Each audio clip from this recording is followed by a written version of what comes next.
Hello friends, സുനീറാസ് Bangalore റെസിപ്പിയിലേക്ക് എല്ലാവർക്കും സ്വാഗതം. ഇന്ന് നമുക്ക് ചവ്വരിയുടെ കൂടെ ചിരങ്ങ ചേർത്ത് എങ്ങനെ പായസം ഉണ്ടാക്കാമെന്ന് നോക്കാം. ഈ പായസം നല്ലൊരു ടേസ്റ്റും കൂടിയാണ്. അതുപോലെ നമുക്ക് വേഗം ഉണ്ടാക്കിയെടുക്കാനും പറ്റുകയും ചെയ്യും. അപ്പോൾ നമുക്ക് വീഡിയോ തുടങ്ങാം. ചവ്വരി 50 ഗ്രാം, ചിരങ്ങ ഒരു മീഡിയം വലിപ്പത്തിൽ 1 എടുത്തിട്ടുണ്ട്, നെയ്യ് 3 ടേബിൾ സ്പൂണ്, പഞ്ചസാര 1 കപ്പ്, പിന്നെ നിങ്ങൾ മധുരത്തിനനുസരിച്ച് ചേർക്കണം. ബദാം കുറച്ചെടുത്തിട്ടുണ്ട്, ഏലക്കാപ്പൊടി 1/4 സ്പൂണ്, അണ്ടിപ്പരിപ്പ് കുറച്ച്, പാല് 2 ലിറ്റർ. ഫസ്റ്റ് നമുക്ക് ചവ്വരി നല്ലപോലെ കഴുകി ഒരു അരമണിക്കൂർ വെള്ളത്തിൽ കുതിർത്താൻ വെക്കണം. പിന്നെ ചിരങ്ങ തൊലിയെല്ലാം കളഞ്ഞ് ഇതുപോലെ ക്ലീൻ ആക്കി എടുത്തിട്ടുണ്ട്. ഇനി നമുക്ക് ഇത് നല്ലപോലെ ഒന്ന് ഗ്രേറ്റ് ചെയ്തെടുക്കണം.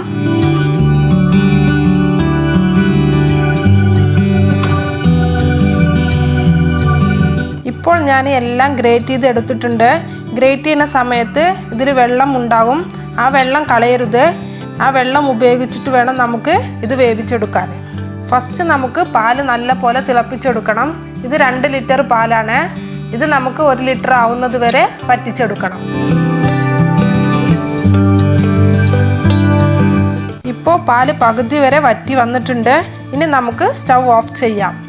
ഇപ്പോൾ ഞാൻ കടായിൽ നെയ്യ് നല്ല പോലെ ചൂടാക്കി എടുത്തിട്ടുണ്ട്.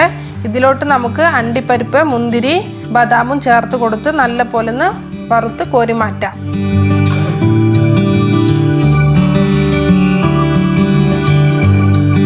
ഇനി ഇതിലേക്ക് ഗ്രേറ്റ് ചെയ്തിട്ടുള്ള ചിരങ്ങ ചേർത്ത് കൊടുത്ത് ഇളക്കി കൊടുക്കണം.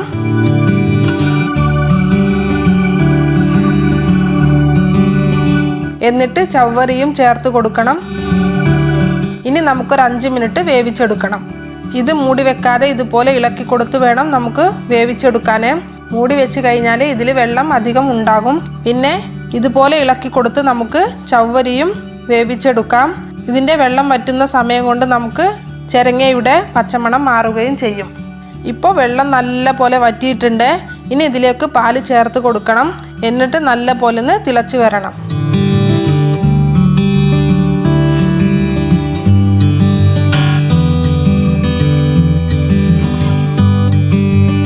ഇപ്പോൾ നല്ല പോലെ തിളച്ച് വന്നിട്ടുണ്ട്. ചവ്വരിയും കറക്റ്റ് വേവായിട്ടുണ്ട്. ഇനി നമുക്ക് പഞ്ചസാര ചേർത്ത് കൊടുക്കാം. എന്നിട്ട് ഇളക്കി കൊടുക്കണം.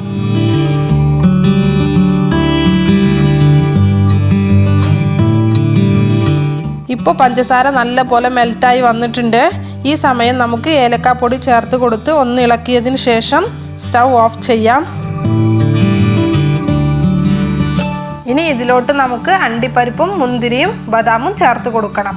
ഇപ്പോൾ നമ്മുടെ ചവ്വരി വെജിറ്റബിൾ പായസം റെഡി ആയിട്ടുണ്ട്. ഇത് ചൂടോടുകൂടി കഴിക്കാനും നല്ല ടേസ്റ്റാണ്. തണുത്തതിന് ശേഷം കഴിക്കുമ്പോഴും നല്ലൊരു ടേസ്റ്റും കൂടിയാണ്. ഇനി നമുക്ക് ഒരു ബൗളിലോട്ട് സെർവ് ചെയ്യാം. അപ്പോൾ ഈ റെസിപ്പി നിങ്ങൾക്ക് ഇഷ്ടമായാൽ കമൻറ്റ് ചെയ്യുക. ഇതുവരെ സബ്സ്ക്രൈബ് ചെയ്യാത്തവരുണ്ടെങ്കിൽ തീർച്ചയായും സബ്സ്ക്രൈബ് ചെയ്യുക. അടുത്തുള്ള ബെല്ലൈക്കൺ കൂടി പ്രസ് ചെയ്യുക. അടുത്ത വീഡിയോയുമായി വീണ്ടും വരാം. Thank you.